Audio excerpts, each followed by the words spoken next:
is what makes great wine. And if you think about, um, uh, let's say, a California Chardonnay, generally speaking, if they're done US style, they tend to be across the palate. They're fatter, sweeter wines, but less satisfying because they don't have that finish of this little bit of hardness that comes across. But great wines have that. So that's why French whites from Burgundy, because it's a slightly cooler climate, have both a bit of sweetness and they've been adding alcohol to them, which is annoying to me. They should be 13%, but they crept up to 13 and a half and sometimes even 14, which for me just ruins a wine. You can tell as soon as it gets warm, it just tastes cloying and not very nice. So this Albarino, what do we have today? This Albarino is 12.5%. So now we don't have too much of that sweet fatness. It's cleaner.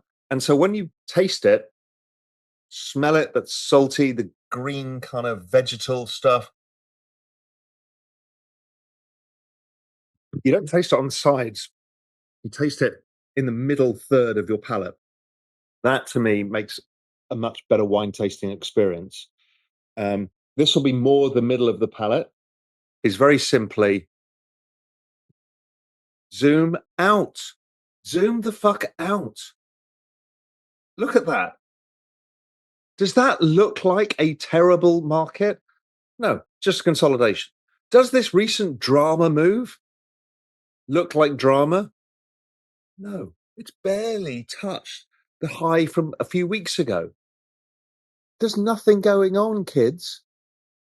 Stop thinking the world is changing, but the world will change soon.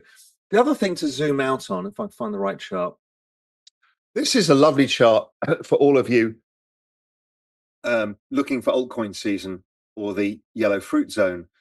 What we have here is total market cap excluding the top 10. Now, what's so lovely about this is it's just beautiful how this chart works. Consolidation, election year, boom. Consolidation, election year, boom. Consolidation, election year, fruit. Now, when I zoom in, we've got some potentially inverted head.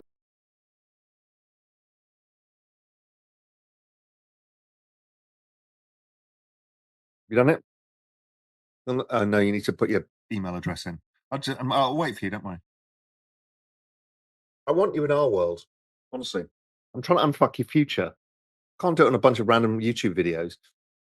Oh, while you sign up to Real Vision, you'll find that Pro Macro, my research service, and some others in there, Andreas Steno Larson, this is the proper macro research stuff that I write outside of Global Macro Investor, which is my kind of more aimed at institutions, high net worth, family offices, that kind of stuff. Pro Macros is for you lot. Yeah, it's not cheap. It's got one of the best performing portfolios, I think, of all time. And it's free right now from Real Vision, so there's a hack for you. You can go and look at all the past articles. You can see the portfolio. You just click on the website. In fact, let me show you. Let me change my screen here. See, yeah, the everything code told you that. I told you all of this stuff. And every time it happens, every time it breaks out, which it's done, the market breaks out. So exactly the right timing. Everything looks good. This, I think, is the fucking money shot.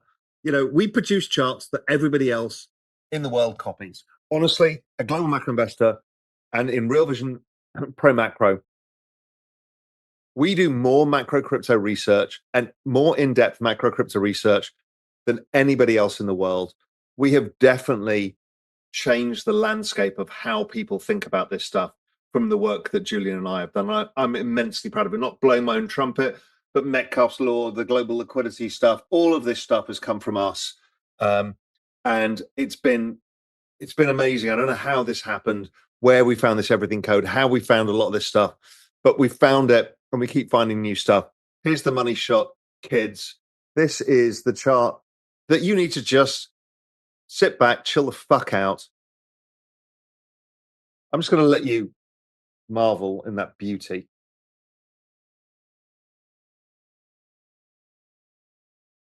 You saw it's going down, it's going up, and their time horizon is much shorter, and it fucks with your head. So it's a real skill set to learn. It kind of hurts you when you're hearing, "Oh my god, it's going down, it's going up, it's going down, it's going to do," and you're forgetting what game you're playing, which is like, I bought it somewhere when it was low in crypto winter or crypto spring, and I'm going to sell out late crypto autumn, and it'll have gone up 10x, 20x, 30x from then. And that's all I'm doing. I don't actually have to do anything. I was talking to a friend of mine about this. It's like, crypto is so incredible that it's been giving us the same opportunity every 4 years. And it's like, it's so stupid that it's been so easy. You just buy that big sell off or add to your positions in the sell off and do nothing. And everybody who'd done that would have made better returns than starting a startup. If you'd have raised $1 million for a startup, if you'd just put it in the market instead, using that cycle, you'd have done better. I mean, pretty much everything we do, everything else is actually dilutive. And I know people are like, "Oh, Raoul, he's become such a crypto guy. He used to be the macro guy. He used to talk about oil and dollar yen." I'm like, I don't give a fuck about that stuff. One called Guac. I got out at the right time. I mean, it's fallen 99%. Um, a bunch of shit that I looked at for. I mean, I've got no edge, zero edge. I like the church that's smoking chicken fish. I think Doge is actually more of a macro bet. You choose your meme, get involved. Just don't do stupid shit, please. I will never forgive myself if you fuck this up. Honestly, just don't do it. And don't go, "Oh my god, well, I've lost all that money now, so I just need to gamble more, and then I'll do what you say, Raoul. I will go into the top tokens and I'll chill out." No, please don't do that. You'll be fine. There's plenty of upside to be had. If you're Ryan Bird, blah blah blah blah blah. Do you think a bond crisis might unfold in the near term? Feels like bond markets might clue this. I don't think so. I think the bonds and the dollar are the key macro variable right now.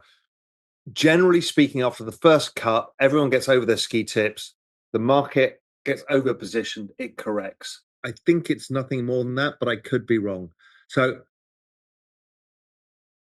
I think it went further than expected because market over position, the Fed delivered, everyone takes profits. Oh my God, everyone gets squeezed. And then what happens is um, bond yields rise, prices fall, the dollar rises, and then the US issues like $500 billion of new debt. Market's not quite happy to take that.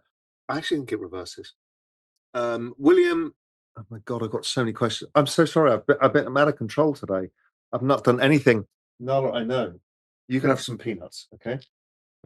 Yeah, okay. If you've got any orders in the contact spread, we'll do the opposite and unwind it. And what he'd done, he broked his best mate into the trade so he could get the liquidity to get out.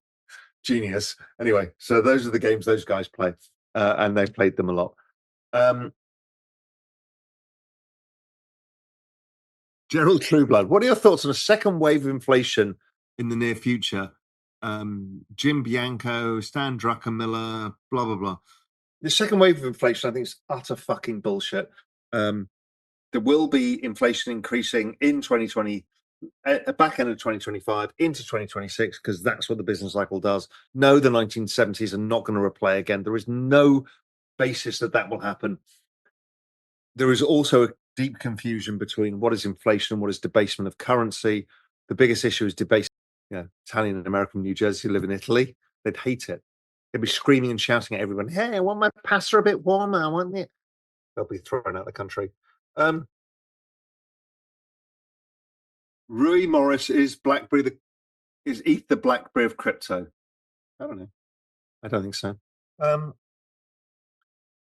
Ali Dadfar, how high do you think Sol, ETH, Sui, Bitcoin will go this cycle?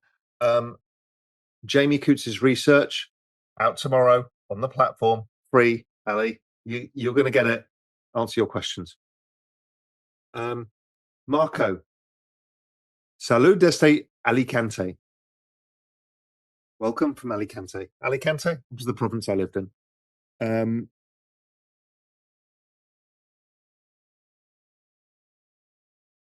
okay, we don't need to do this whole Spanish thing. No, no, it's not a spliff. I actually don't like weed. Um, okay. Oh my God. I didn't realize so many questions. We're now 14 minutes over time. Bill Foster, don't diss pork rinds. Bill, being a person who actually, when I want to lose a bit of weight, which I'm doing now after Africa of eating shit in the back of in a Toyota Land Cruiser or whatever it was, Hilux. Um, I'm back on keto. Pork rinds, I love. They're fantastic. Salty, crunchy, amazing. In fact, I will do that one time. Usually I do it better over in Little Cayman. But I will do some pork rinds for you at some point because they are massively underrated. Not the shit you buy in a bag, but to make them yourself. It's just incredible. Somebody's wearing their yellow fruit hammock. Nice. Anna burrito. It's not a burrito. Burrito. Anna de burrito. Sweet. Sweet's great. Fine.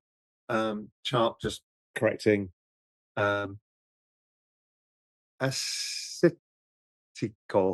Acetico. White wine with a delicate Croatian almonds. Cretan almonds. Love it. Greek culture. Love it. Santorini and Crete. You've got two islands there. Very nice. Neil Sprayler. Memes is too risky for its pocket money, like a gamble, nothing more. Yeah, that's fine. I think actually some people know how to trade those markets. Like some people are actually good at sports betting and stuff. I'm not. Um, Alex VDM SCFX page is dead. Is the project still there? Yeah, what happened was the bloke who was running it, who started it, ended up being a total douchebag and a bit of a scammer.